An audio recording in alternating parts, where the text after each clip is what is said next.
여기까지 어느정도 하나님 말씀 선포하도록 하겠습니다. 오늘 우리 본문은 우리가 많이 들어본 사건이죠. 그렇죠? 반응을 안 하죠. 오늘 본문은 우리가 많이 들어본 사건이죠. 아니에요. 굉장히 독특한 사건이에요. 우리 이 본문은 우리가 얼핏 보기에는 굉장히 많이 본 사건이네, 예수께서 맹인을 치료한 사건이네 라고 생각할 수 있는데, 이 사건은 아주 독특한 사건입니다. 보통은 복음서에서, 다른 복음서에도 똑같이 대부분 등장하거든요. 마태복음에 나오면, 누가복음, 요한복음, 마가복음 대부분 많이 등장하는 사건들이 많이 있죠. 한두 번이나 반복이 되게 되어 있습니다. 근데 이 사건이 그런 사건이 아니라 오직 마가복음에만 기록된 사건입니다. 굉장히 독특하고 유니크한 사건이에요. 사실 여러분 설교 때 별로 안 들어본 사건 중에 하나예요. 이 본문 가지고 설교를 잘 안 합니다. 왜냐하면 해석하기가 좀 어렵고 좀 특이한 사건이에요.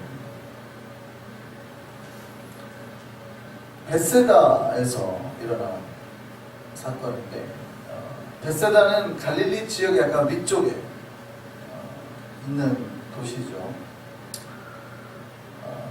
예수께서 거기에 갔을 때 내용은 그거예요. 별거 아니죠. 다른 사건들과 크게 다르진 않아요. 사람들이 맹인 한 명을 예수님한테 데려옵니다.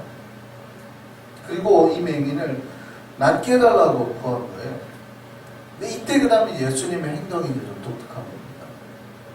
예수께서 이 맹인을 바로 치료해 주실 수 있잖아요. 그죠?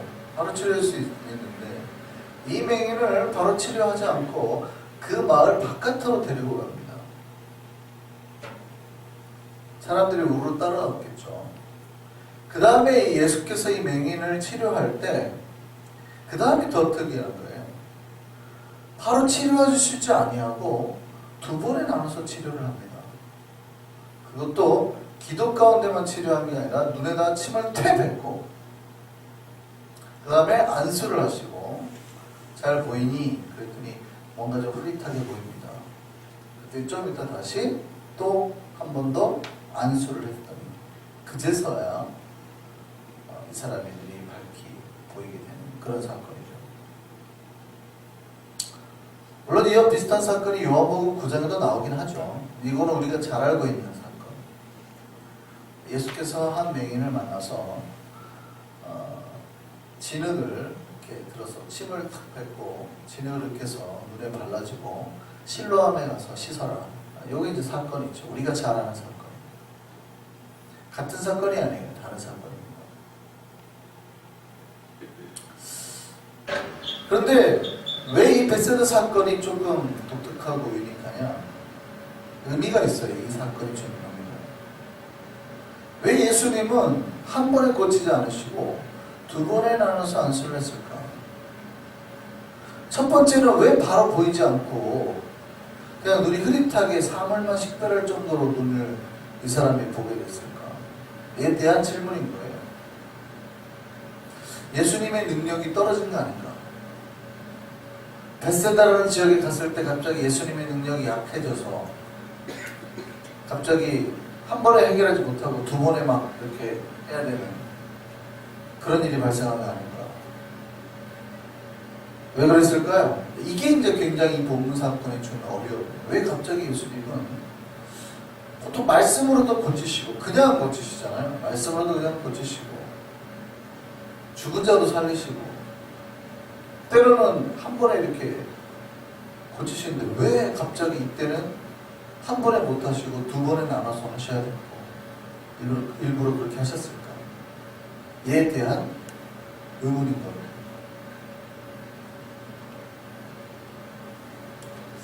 이유가 여러 가지가 있는데요. 사실은 이 예수께서 이 사건을 통해서 뭔가 의도하시는 바가 있는 거예요. 마가복음 본문을 보면 굉장히 마가복음은 다른 복음서보다 처음에 쓰여진 복음. 이 본문을 이제 해석할 때 마가복음 제가 이걸 읽을 때는 이렇게 읽겠죠. 이 본문, 성경 해석에 본문 해석을 할 때 가장 많이 쓰는 겁니다. 이 본문의 앞의 내용과 그 뒤의 내용을 봐서 이 본문이 여기에 들어간 이유, 그러니까 예수께서 그 일을 하셨을 때 그 본문, 그 사건 바로 앞에 사건과 그 뒤에 사건을 보시고 왜 이런 의도적인 행동을 하셨는가를 해석을 한단 말이죠. 그러면 예수께서 바로 이 사건을 앞뒤를 통해서 뭔가를 특별한 메시지를 주기를 원하셨구나라는 걸 이제 보통 우리가 찾아내게 됩니다. 오늘 본문의 위치가 아주 중요한 겁니다. 오늘 본문의 이 사건이 끝나고 이 베세다 맹인을 치료한 그 다음 사건이 바로 뭐냐면 예수께서 빌립보 가이사랴로 가신 거예요. 그러니까 지금 마가복음 8장을 보고 있지만 이제 곧 예수님의 순환이, 예수님의 죽음이 가까워왔다라는 걸 우리는 직감적으로 느낄 수 있어야 됩니다. 빌립보 가이사랴, 보통 우리 가이사랴 빌립보라고 하죠. 요즘에는 이제 빌립보 가이사랴라고 하는데요. 이 빌립보 가이사랴 지역으로 갔다라는 것은 곧 이제 예수께서 돌아가시는 건 얼마 안 남았구나. 그거를 우리가 직감적으로 느껴야 됩니다. 그리고 우리가 잘 아는 거죠. 이 빌립보 가이사랴에서 어떤 일이 벌어집니까? 예수께서 제자들에게 질문하죠.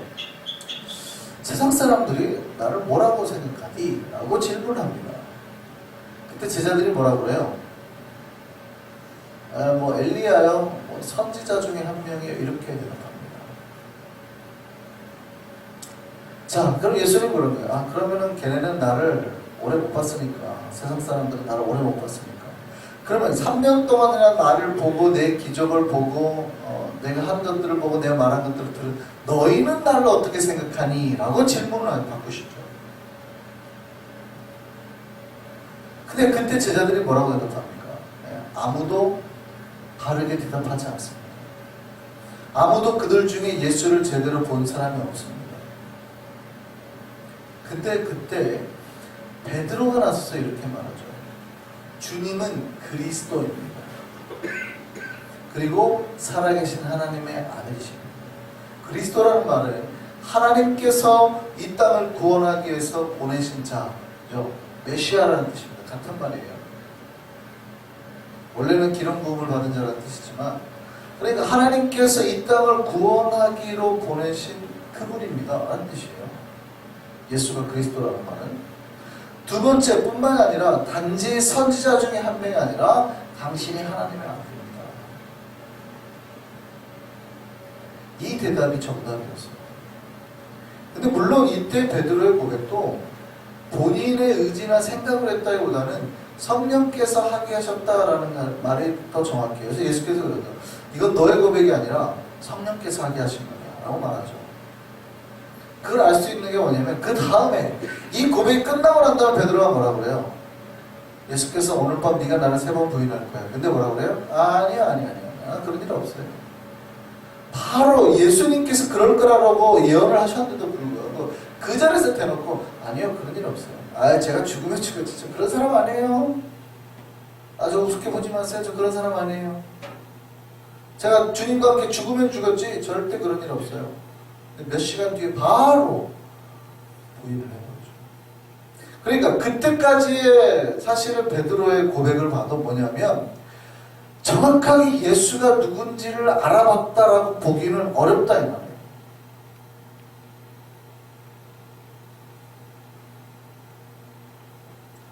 무슨 말입니까?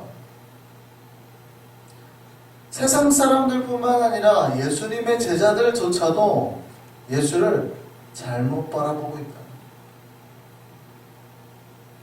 예수가 누구인지 온전히 깨닫고 바라보지 못했다는 거예요. 예수가 진짜 내 삶의 어떤 의미이며 예수가 진짜 하나님께서 그 아들을 보내신 정말 그 아들인지 아닌지 정확하게 깨닫지 못하고 정확하게 바라보지 못하고 있더라는 거죠. 그래서 마가복음 8장이 계속 그거를 얘기해요. 오늘 본문도 마가복음 8장 중에 들어가잖아요. 근데 마가복음 8장에 오늘 본문 앞에도 똑같은 내용이 나와요. 앞에도 똑같은. 마가복음 8장 18절 말씀 볼까요? 마가복음 8장 18절 말씀. 뭐라고 말합니까? 같이 한번 읽어볼까요? 너희가 눈이 있어도 보지 못하며 귀가 있어도 듣지 못하느냐 또 기억하지 못하느냐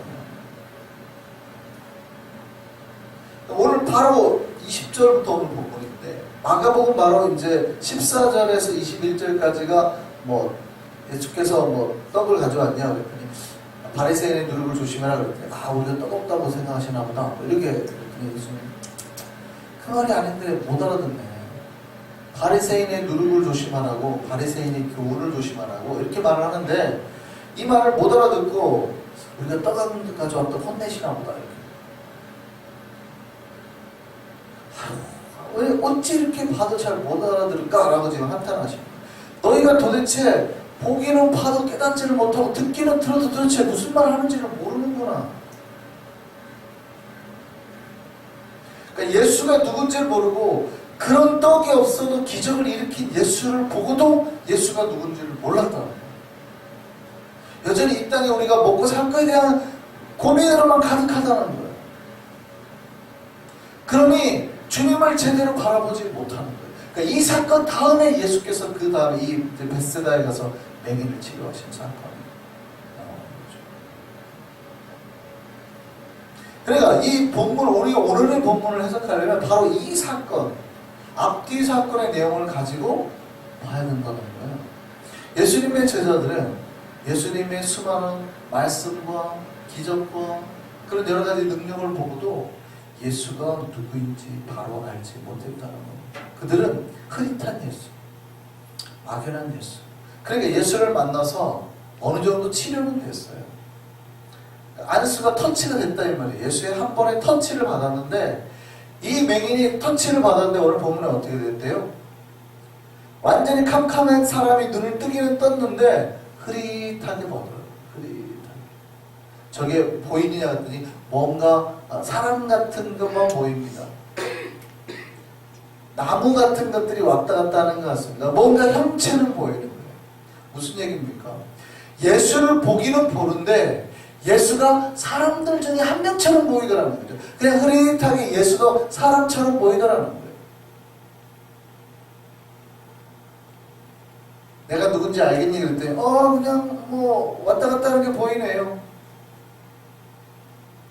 다른 어떠한 사람은 똑같은 거예요. 내가 꿈꾸는 욕구를 채워주는 신 중에 한 명. 이렇게 보인다는 거예요. 또렷이 예수를 보지 못한다는 겁니다. 예수의 이 오늘 본문의 사건은 바로 제자들의 영적 상태를 정확하게 보여줍니다.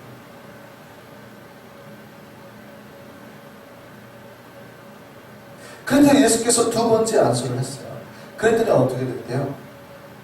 이 사람이 비로소 예수를 주목하여 봤다. 그리고 나서 모든 것을 밝히 보게.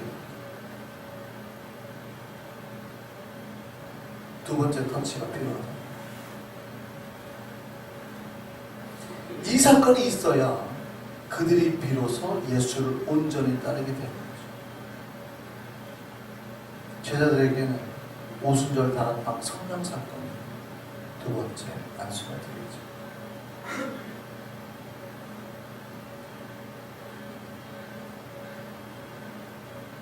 마가는 이 본문을 통하여서 사람들이 예수를 온전히 바라봐야 된다고 말하는 겁니다.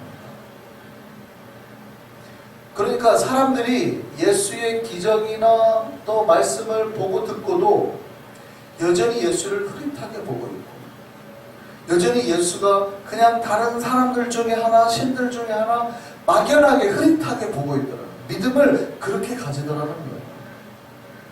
예수의 제자조차도 예수를 또렷이 보지 못하더라고요. 3년이나 예수 옆에서 함께 먹고 자고 말씀을 배우고 기적을 받는데도 불구하고 예수를 또렷하게 보지 못하고 있다라는 메시지를 전하는 겁니다. 그래서 오늘 이 베세다 사건 뒤에 바로 예수가 누구인지 말하고 있는 거예요. 베드로가 그렇게 누구라고 빌립보 가이사랴에서 말하고 난 다음에 비로소 예수가 뭐를 해요? 내가 이제 곧 십자가에서 죽을 거다. 그러나 사흘 뒤에 살아날 거다. 그 얘기죠. 처음으로 순한 예고를 하십니다. 그러니까 비로소 그때 예수께서 자기가 누군지를 정확하게 드러내시는 사건. 바로 온 본문 뒤에 나타나는 사건. 너희가 이제부터 바로 깨달아 알아야 돼. 정신 차리고 이제 나를 봐야 돼. 내가 죽고 살아날 거야. 이게 처음부터 말씀하죠. 그분이 우리를 구원하실 구주라는 겁니다. 3년 동안 예수를 따라다니고도 예수의 기적과 말씀을 보고도 영적 눈이 어두워져서 예수가 누군지 알지 못하는 제자들의 모습. 이게 누구의 모습이라는 거예요? 우리의 모습. 마가가 던지는 메시지는 그거예요. 바로 이게 당신들의 모습입니다. 어쩌면 많은 오늘날의 신자들이 이 첫 번째 안수와 두 번째 안수 사이에서 머무르고 있는지를 몰라요. 첫 번째 예수를 그냥 만났어요. 만나가지고 터치를 받고 은혜 받은 거죠. 뭐가 보입니다. 뭐가 보입니다. 흐릿하구나. 근데 어디까지 나아가셔야 돼요? 두 번째 안수까지 나아가셔야 돼요. 온전히 눈이 완벽하게 밝아져서 주님만 보이고 또렷이 보이고 그분이 나를 구원할 구세주인지 하나님의 아들인지 거기까지 나아가야 된다. 오늘 본문에 보면은 주목하다라는 말이 되어 있습니다. 그 사람이 두 번째 안수를 받고 주목하여 주를 바라봤다 이렇게 되어 있습니다. 주목하다라는 말은 헬라어로는 블레포인데 사실은 이런 뜻이에요. 초점이 정확하게 딱 고정돼요. 맞춰진 거예요. 마치 우리 카메라에서 이렇게 수동 카메라 찍어보신 분들은 알지만 앞에 이 렌즈를 조절하면 이 렌즈를 조절하면 바로 포커스가 딱 맞춰지거든요. 그냥 찍는 게 아니라 요거를 살짝 조절해서 저 사람하고 포커스를 딱 맞춰요. 그리고 여기서 조절해가지고 포인트를 저 사람의 눈에 딱 맞춰서 찍어요. 인물 사진을 찍을 때. 그 상태 정확하게 그냥 여기 안 맞고 돌아가면 흐릿하게 보이거든요. 사람이 흐릿하게 보이거든요. 근데 요게 돌려가지고 거리와 초점이 딱 맞아있는 그 상태, 이게 주목한 거예요. 원래 보면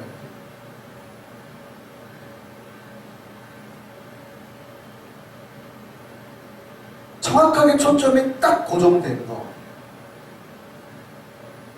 초점이 주변의 것들에 이렇게 분산되지 않은 거. 무슨 얘기입니까? 세상의 것들의 시선을 뺏기지 않고 주님만 바라보게 된 거. 그 상태.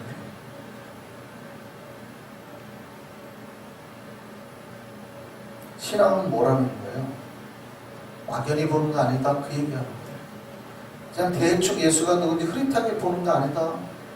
예수님의 손 한번 터치 받았다고 해서 눈 대충 아직 정확하게 보이지도 않은데 마치 내가 다 보는 것처럼 그렇게 쉽게 가는 거 아니다. 그 얘기하는 겁니다. 온전히 성령에 충만해져서 내 눈이 주님만 보는 겁니다. 주변의 세상 것들이 내 눈에 들어온다고 해서 거기에 초점을 두는 거 아니다. 그 얘기하는 겁니다. 그럴 때 어떻게 돼요? 진짜 밝아져요. 진짜 눈이 밝아지는 거.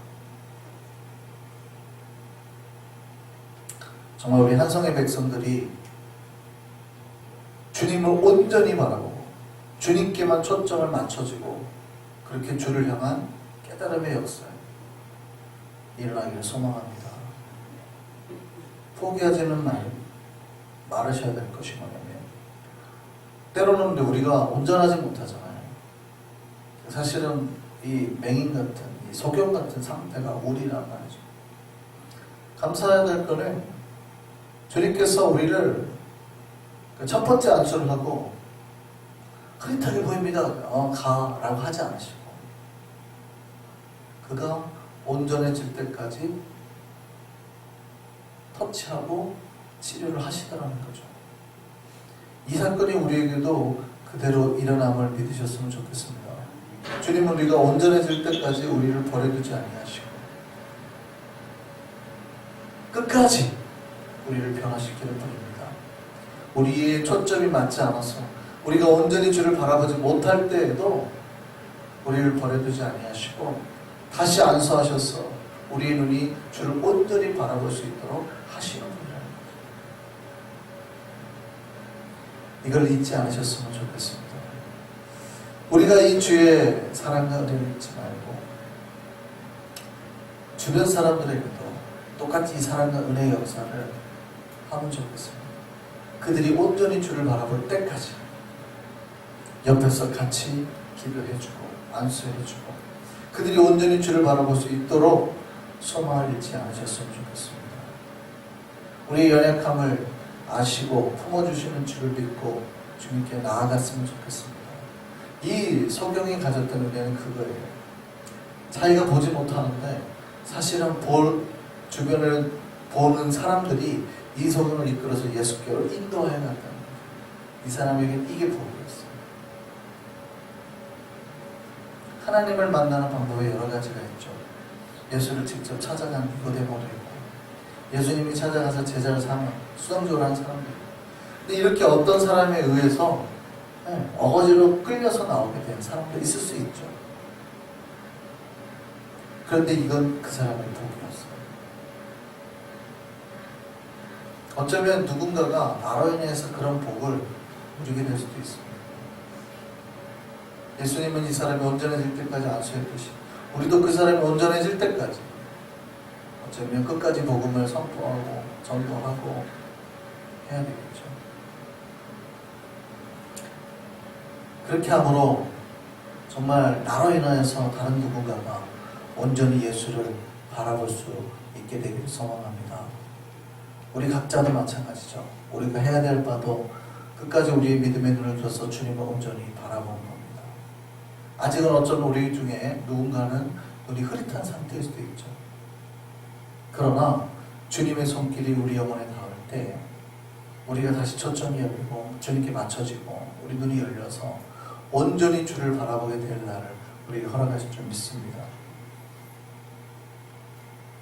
그때 우리에게 더 놀라운 변화가 시작될 겁니다. 날마다 주님을 바라보고 온전한 변화와 기쁨 그 안에서 정말 주님의 길을 소망 가운데 따라가는 우리 진리선교회와 우리 한성의 또 길선교회와 또 우리 한성의 백성들 되기를 소망합니다. 기도하시겠습니다.